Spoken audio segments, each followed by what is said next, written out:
அகதீஷாய நமக. ஓம் சிவமகா வாழை திருவடிகள் பற்றி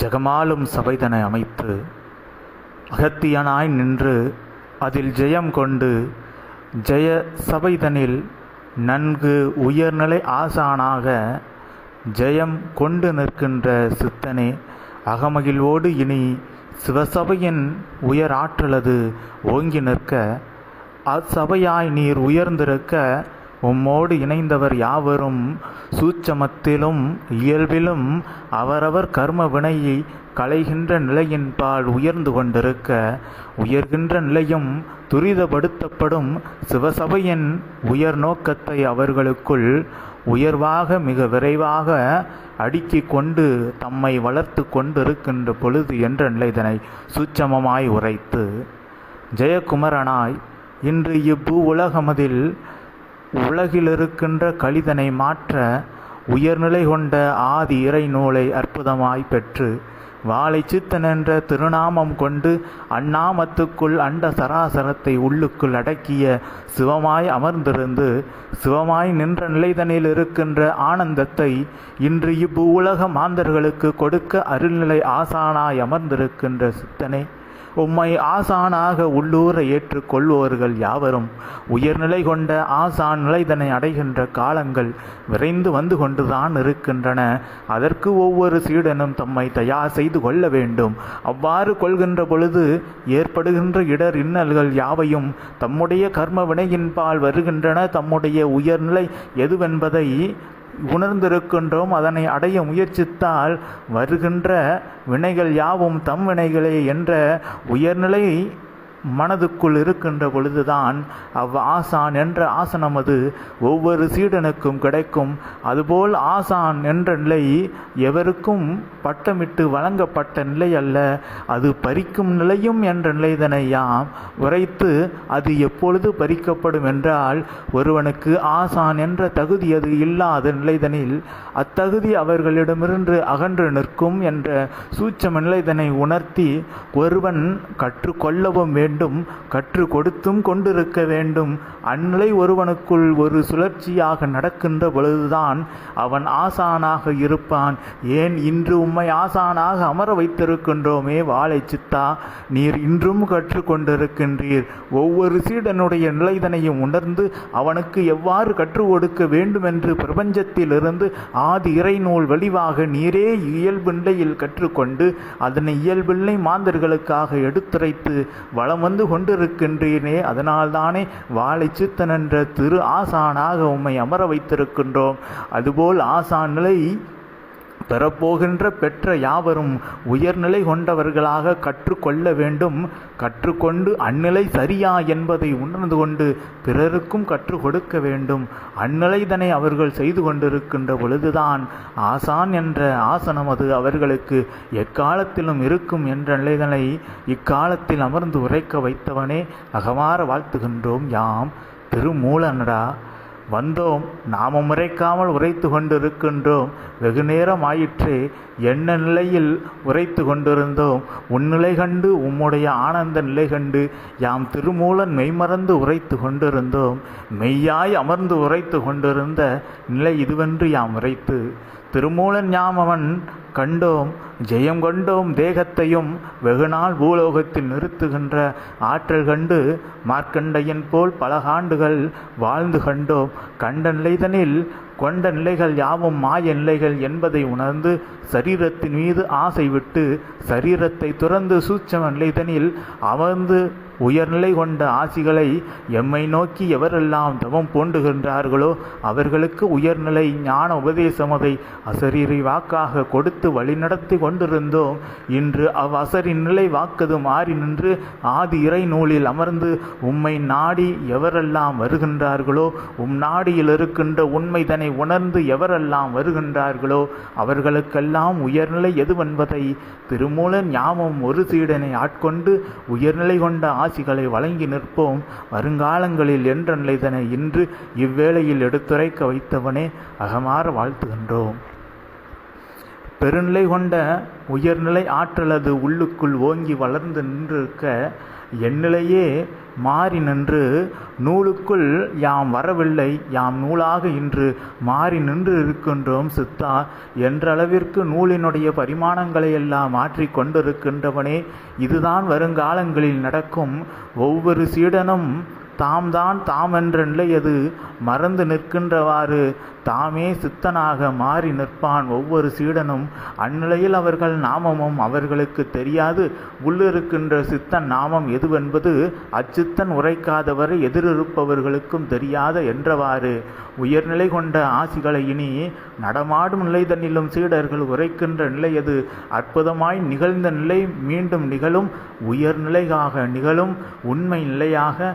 உயர்நிலை கொண்ட சித்தர்களே உம்மோடு இணையாக இயல்பில் வளம் வந்து நூலோடு நூலாக இணைந்து உரையாடி கொண்டு உமக்கு வேண்டிய உபதேச நிலைகள், உமக்கு வேண்டிய மானிட நிலைதனில் இருக்கின்ற மாந்தர்களுக்கு இதனை உரைத்தால் நலமாக இருக்குமே என்று அனுமதி பெற்று உரைக்கின்ற நிலையெல்லாம் அற்புதமாய் சிவசபையில் நிகழ்ந்தேறும்.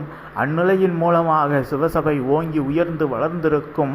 அதிசயமாய் நீர் அகத்தியனின் உண்மை வடிவில் இருக்கின்ற நிலைதனை சீடர்கள் உணர்கின்ற பொழுது சிவமகா வாழை சித்தன் என்பவனே உண்மையான அகத்தியனின் உயர் வடிவு கொண்டவன் என்பதை உள்ளூர ஏற்ற யாவரும் அகத்தியனாய் மாறியிருக்கலாம். வெவ்வேறு தேக உடல்நிலை கொண்ட பொழுதும் என்ற நிலை இதனை சூட்சமமாய் உணர்த்த வைத்தவனே, சூட்சம நூலில் எம்மை அமர வைத்தவனே, சூட்சம நூலாய் அமர வைத்தவனே உம்மை வாழ்த்துகின்றோம். பல்வேறு நிலைகளினுடைய மூலம் எதுவென்பதை ஆராய்ந்தால் அதில் தெளிவு பெற்றால் தெளிவு பெற்ற பின்பு இரு நிலை கிடைக்கும். ஒன்று அந்நிலையின் மீது மரியாதையும் அன்பும் அந்நிலையில் தெளிவு பெற்றதினால் எவ்வித விருப்பு வெறுப்பற்ற நிலைதனில் அமர்கின்ற உயர் ஞான நிலை. மற்றொன்று அதனை இழிவாக நினைக்கின்ற நிலை. இதுதான் இன்று சிவசபையில் நடந்து கொண்டிருக்கின்றது. சிவமகா வாழை சித்தன் என்பவன் ஒரு சாதாரண மானிடனாக பிறந்து இக்கலியுகத்தில் உணர்ந்து ஒரு சிறு கிராம வளாகமதில் வாழ்ந்து கொண்டு பெருநிலை கொண்ட கர்ம வினைகளுக்குள் ஆட்பட்டு பின்பு அகத்தியனால் உயர்நிலை கொண்டவனாக வழிகாட்டப்பட்டு ஜீவ நாடிகளின் வழியாக ஆதி இறை நூலை அற்புதமாய் தவமிருந்து பெற்றவன் என்று ஆதியிலிருந்து உரைக்கின்ற நிலையினால் உம்மை இழிவாக நினைத்து கொண்டு இருக்கின்றார்கள் கலியுக மாந்தர்கள். ஆனால் உண்மையில் ஒவ்வொரு ரிஷிமார்களுடைய ஆதியும் அவ்வாறு பட்டதுதானே என்ற நிலைதனை அவர்கள் அறியாது இருக்கின்றார்கள். அவ்வாறு ஒவ்வொரு ரிஷிமானும் சித்தனும் ஆதியில் அவர்கள் செய்யாத பாவங்களா, வஞ்சமா பாவங்களை செய்த பின்புதானே அவர்களுடைய பூர்வ ஜென்ம கர்மவனை அவர்களை தொட்டு அவர்களுக்கு உயர்நிலை ஞான பாதையது கிட்டி சிவப்பாதை கிட்டி இன்று சிவமாக வளர்ந்து நிற்கின்ற ரிஷிமார்களும் சித்தர்களெல்லாம் ஆதியில் மிகவும் மோசமானவர்களாகத்தானே இருந்தார்கள். அந்நிலையதுபோல்தான் இன்று உம்நிலையை நினைத்து கொண்டிருக்கின்றார்கள். ஆனால் நீர் அடைந்திருக்கின்ற சிவநிலையை எவனும் உணராது உம்மை இழிவாக நினைத்து கொண்டிருக்கின்றான். அருகாமையில் இருக்கின்றவனே அவ்வாறு இருக்கின்றவனெல்லாம் அந்நிலைதனை உள்ளுக்குள் மிக விரைவாக மடிய செய்யவில்லை என்றால் அங்கு வேறொரு நிலைதான் அவர்களுக்கு நிகழும். ஏனென்றால் உம்முடைய உயர்நிலை தவ ஆற்றல் இருக்கின்றது. அந்நிலையினால் பிரபஞ்சமே மாறிக்கொண்டிருக்கின்றது. அந்நிலை மாறிக்கொண்டிருக்கின்ற நிலையது போல் அருகாமையிலிருந்து உம்மை இழிவாக நினைப்பவர்களும் நிலையை கண்டு உணர்ந்து தம்நிலை தவறென்று திருத்தி கொள்ளாவிடில் இப்பிரபஞ்சம் அவர்களை திருத்தி அமைத்துவிடும் என்ற சூட்சம நிலைதனை எடுத்துரைக்க வைத்தவனே அகமாற அந்நிலையும் நிகழும் என்ற நிலைதனை எடுத்துரைத்து ஆனந்தம் கொள்கின்றோம். சிவசபைக்கு தடை எவராலும் வராது, எக்காலத்திலும் வராது. வருகின்ற தடைகளெல்லாம் உம்மை நாடு முன்பே அகற்றப்படும். அதை மீறி உம்மிடம் ஒரு தடை சிறு தடையாக சிவசபையில் இயல்பு நிலைதனில் வருகின்ற சிறு சிறு இடர் இன்னல் போல் தெரிகின்றவையெல்லாம் சிறு சிறு வினை நிலைகளினால் வந்து செல்கின்ற மாந்தர்களுடைய வினைகளை கழிப்பதினால் வருகின்ற நிலை. அந்நிலை தெரிந்துதானே சித்தனாக நீர் அமைந்தீர். இதுபோல் நாளை ஆசான் என்ற நிலைதனில் அமரப் போகின்றவர்களுக்கும் இந்நிலை கிட்டும் என்ற நிலைதனை உணர்ந்துதான் ஆசான் பதவி மீது ஒவ்வொருவனும் ஆசை கொள்ள வேண்டும் என்ற நிலைதனை இன்று எடுத்துரைக்க யாம் ஆனந்தம் கொண்டிருக்கின்றோம். சித்தா, உம்மை வாழ்த்துகின்ற வேளைதனில் ஆசான் என்ற நிலையில் இருந்து அமர்ந்து உரைக்கின்ற ஒவ்வொரு மாந்தனும் ஒவ்வொரு சீடனும் பின்பு வருகின்ற மாந்தர்களுடைய ஆதி இறைநூலை தாங்கி வருகின்ற மாந்தர்களுடைய உயர்நிலை வினைகளையெல்லாம் வேறறுப்பதற்கும் அவர்களுடைய கர்ம வினைக்கு கர்ம சாந்தியினை வழங்குவதன் மூலமாகவும் ஒவ்வொருவருடைய உயர்நிலைக்கு வழிகாட்டுவதன் மூலமாக அவர்களுடைய வினைகளுக்கு சற்று வெகுமதி இவனும் பெற்றுதான் ஆக வேண்டும். அந்நிலையின் மூலமாக அவ்வப்பொழுது சிற்சில குறைபாடுகள் ஆசான் என்ற நிலையில் இருப்பவர்களுக்கு வரும். அவ்வாசானாக அமர்ந்து இருப்பவனோடு இணைந்திருப்பவர்களுக்கும் வந்து நிற்கும். அந்நிலையினால்தான் ஆசான் என்ற பெயர் பெற பலர் தயங்கி நின்றார்கள். ஆனால் இன்று அவ்வித தயக்கங்கள் நின்றி ஆசான் என்ற நிலையில் அமர்ந்திருப்பவர் அமரப்போபவர் யாவரும் உயர்நிலை கொண்டவர்களாக மாறி நிற்கலாம். தம்மால் இவ்வு உலகத்தில் பல மாந்தர்கள் உயர்நிலையை அடையப் போகின்றார்கள் என்ற உயர்நிலை எண்ணத்தை உள்ளுக்குள் வைத்திருக்கின்ற பொழுது, பிறர் வினை அகற்றுகின்ற பொழுது வருகின்ற வினையினால் எவ்வித பாதிப்பும் தமக்கு ஏற்படாது என்ற உயர்நிலை சூட்சமத்தை உணர்ந்து நிற்கின்ற பொழுது நல்நிலை ஆசான் என்ற நிலையில் நிலைத்திருக்கலாம். அவர்களெல்லாம் ஆசான் என்பது எவ்வாறு இருக்க வேண்டும் என்ற நிலையை ஆசானாக இருக்கின்ற உம்மிடமிருந்து கற்றுக்கொள்ள வேண்டும், சீடனாக இருந்து என்ற நிலைதனை இன்று நல் இன்முகம் கொண்டு எடுத்துரைக்க வைத்தவனே திருமூலன் உம்மை அகமாற வாழ்த்துகின்றோம். ஒவ்வொரு செயலுக்கும் ஒரு காரணம் இருக்கும். காரணமில்லாமல் செயலும் இருக்காது. அந்நிலை அதுபோல் சிவசபையில் நடக்கின்ற ஒவ்வொரு செயலுக்கும் சிவமகா வாழை சித்தனாக நீர் உரைக்கின்ற ஒவ்வொரு செயலுக்கும் நீர் உரைத்து ஒரு சீடனை இதனை செய்ய சொல்கின்றாய் என்றால் அதற்கும் ஒரு காரணம் இருக்கும். அது அச்சீடனுக்கும் தெரியாது. ஏன் உரைத்த உமக்கு கூட சில நேரங்களில் அது உணர்த்தப்படாமல் இருக்கும். அந்நிலையின் மூலமாக என்ன நிகழும்? பிரபஞ்சத்தில் பெரும் மாற்றமே அச்சிறு அசைவினால் நிகழும் என்ற நிலைதான் இன்று இவ்வு உலகத்தில் அதிசயமாய் மூலமாக நிகழ்த்தப்பட்டு கொண்டிருக்கின்றது. ஏன் சிவசபையில் ஒரு தண்டம் இருக்கும். அத்தண்டத்தை இங்கிருந்து அங்கு எடுத்து வை என்றால் அதில் ஒரு சூட்சமம் இருக்கும். ஏனென்றால் நீர் தண்டத்தை எடுத்து வைக்க சொல்கின்ற இடத்தில் பெருநிலை கொண்ட கணம் ஒன்று அமர்ந்திருக்கும். அக்கணத்திற்கு அத்தண்டத்தின் ஆற்றலை பெற வேண்டும். அத்தண்டத்துக்குள்ளும் அக்கணம் ஒரு ஆற்றலை கொடுக்க வேண்டும் என்ற சூட்சம நிலை இருக்கும். அந்நிலை உமக்கும் தெரியாது, அதை எடுத்து வைக்கின்ற மாந்தனுக்கும் தெரியாது. இவ்வாறு ஒரு தண்டத்தை நகற்றி வைப்பதற்கே இத்தனை ஆற்றல் என்றால் சிவசபையில் ஆங்காங்கு இருக்கின்ற எத்தனை செயல்களை நீர் செய்ய உரைக்கின்றாய். அந்நிலைகளின் மூலமாக எத்தனை கணங்களினுடைய ஆசிகள் சிவசபையில் பகிரப்பட்டு இருக்கின்றது என்பதை எம்மால் கூட உரைக்க இயலாது சித்தா.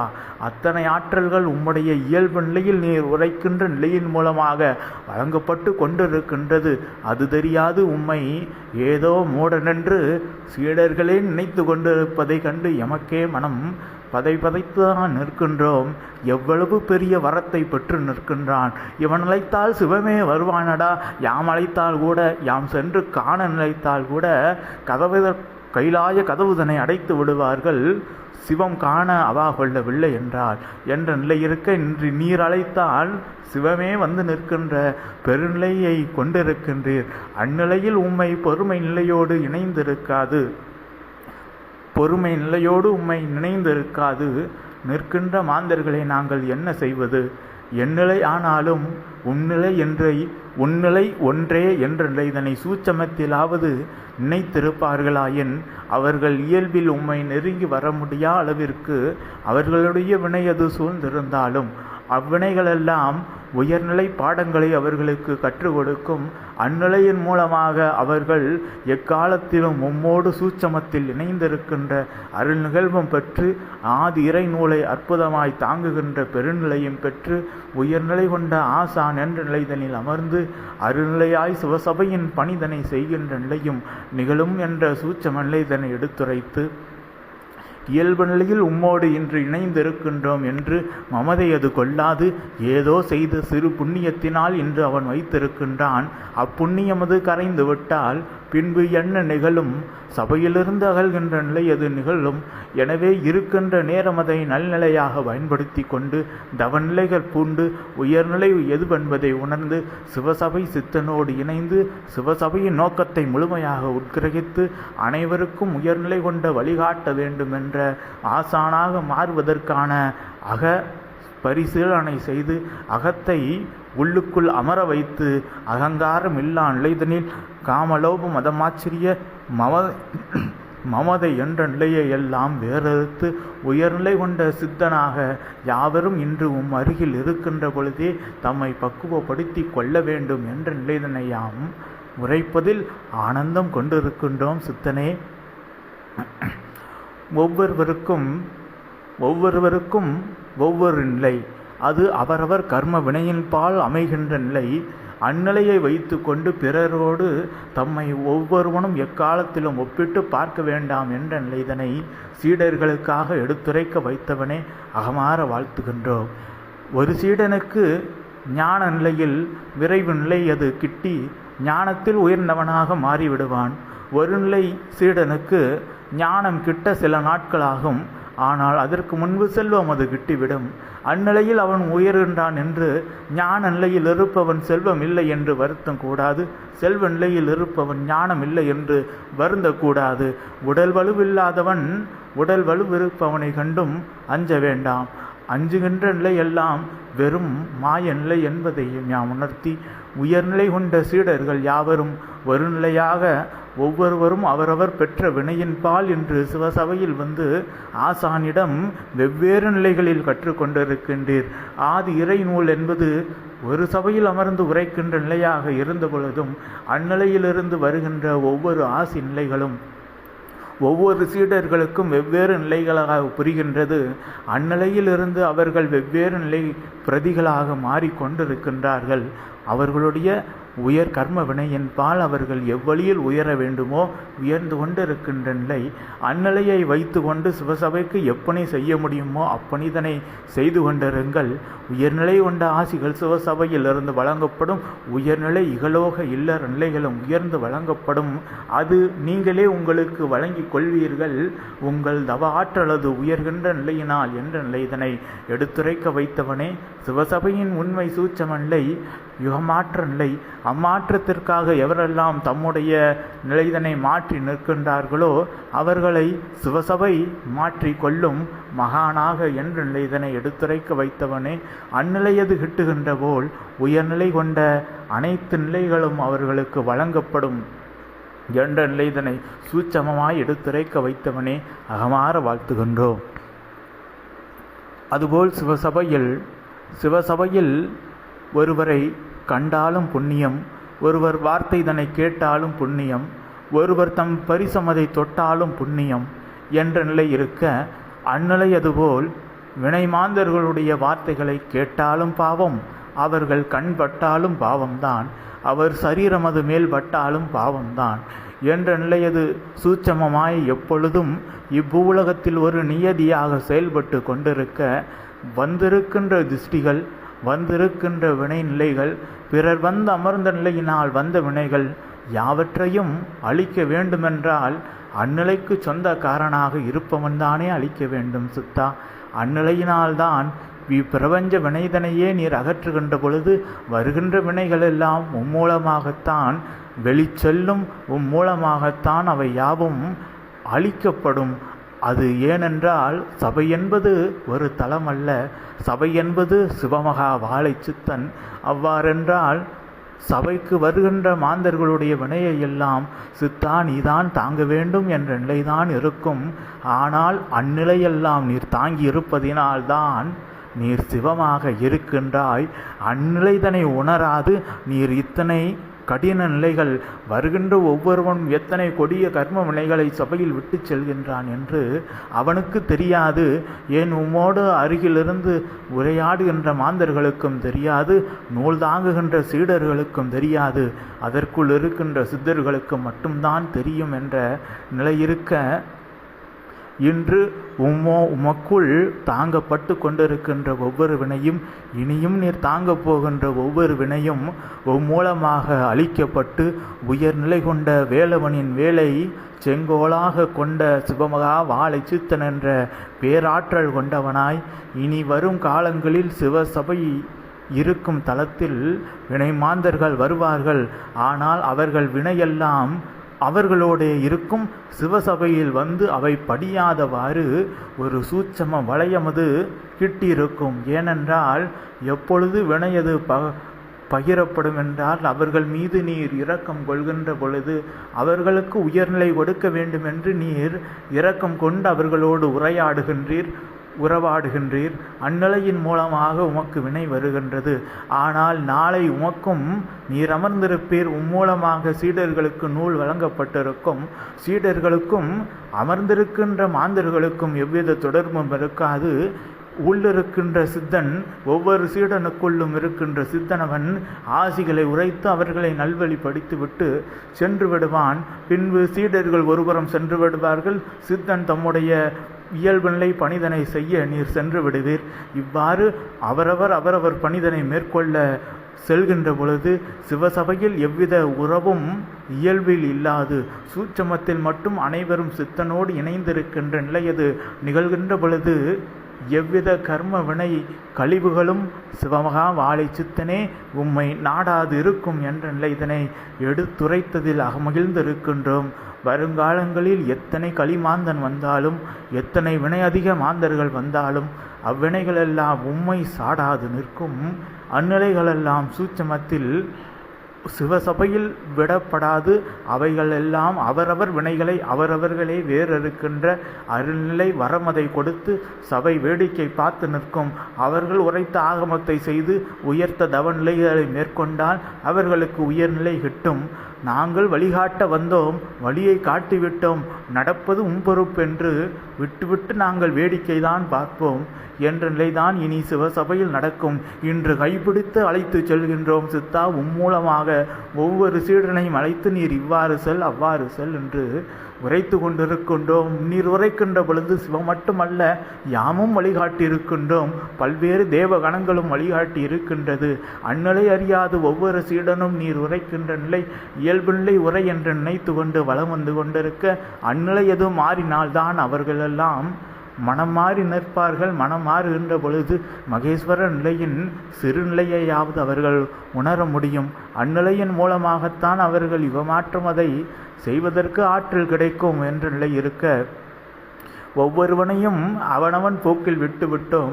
எங்கு சென்றாலும் சிவசபைக்கு தானே வர வேண்டும், சித்தனை தானே நாட வேண்டும் என்ற நிலையை அறிந்து அவ்வழியில் செல்லட்டும் என்று விட்டுவிட்டோம். இனி ஒவ்வொருவருக்கும் வழிதனை உரைத்து விட்டோம். யுகமாற்ற நிலையின் மீது நீங்கள் வலு கொண்டிருக்கின்ற பொழுது யாவருக்கும் உயர்நிலை வழியாக அவர்கள் இகலோக நிலை உயர்கின்ற வழியும் கிட்டியிருக்கும். சிவசபையின் நோக்கத்தை உள்ளுக்குள் கொண்டு நின்று சிவசபைக்கு இயல்பில் வந்து அமர முடியாவிடினும் கூட சிவசபை நோக்கத்தை உள்ளுக்குள் ஏற்று, சிவசபை சிந்தையை உள்ளுக்குள் ஏற்று, சிவசபைக்காக ஒரு பணிதனை சித்தனுடைய ஆசியை சூட்சமமாக அவன் நாமத்தை உரைத்து பெற்று செயலாற்றுகின்ற பொழுது அனைத்தும் அற்புதமாய் ஒரு சீடனுக்கு வழங்கப்பட்டு கொண்டிருக்கும். அது கொண்டிருக்கின்றோம் ஏற்கனவே என்ற நிலைதனையும் யாம் உணர்த்தி அற்புதமாய் அதிசயம் சிவசபையில் நடக்க போகின்றது. அந்நிலையின் மூலமாக இருக்கின்ற சீடர்கள் எவரவர் அருகில் இருப்பார்கள், எவரவர் விலகி இருப்பார்கள் என்று கூட எமக்கே தெரியாது. ஏனென்றால் வேகம் எடுக்கப் போகின்றது சபை. ஆதி இறை நூல்களின் அற்புத பரிமாணம் அது மாறப்போகின்றது. மாறுகின்ற நிலைதனில் யுகமும் மாறி இருக்கும் என்ற நிலைதனை அற்புதமாய் எடுத்துரைத்து அதிகாலை வேளைதனில் திருமூலனை நல்நிலையாய் உமக்கு அருள்நிலை ஆசிகளை வழங்க வைத்த சித்தனே, வாழ்த்து நிலை ஆசிகளாக இருந்த பொழுதும் உயர்நிலை உரையாக யாம் எம்மையே மறந்து நூலின் நிலையது மறந்து உம்மை பற்றிய உயர்நிலையை சீடர்களுக்காக எடுத்துரைத்த ஆனந்தத்தில் அமர்ந்திருக்கின்ற அதிசய அபூர்வ நிகழ்வுதனை எமக்கு நிகழ்த்தி காட்டிய சித்தனே, சித்தின் உயர்நிலை கண்டு உம்மை வாழ்த்தி நின்று அகமகிழ்வோடு அமர்கின்றோம் யாம் திருமூலன் அதிகாலை வேளையில் சித்தா. ஓம் அகதிஷாய நமக. ஓம் சிவமகா வாழை சித்தத்திரோடு பற்றி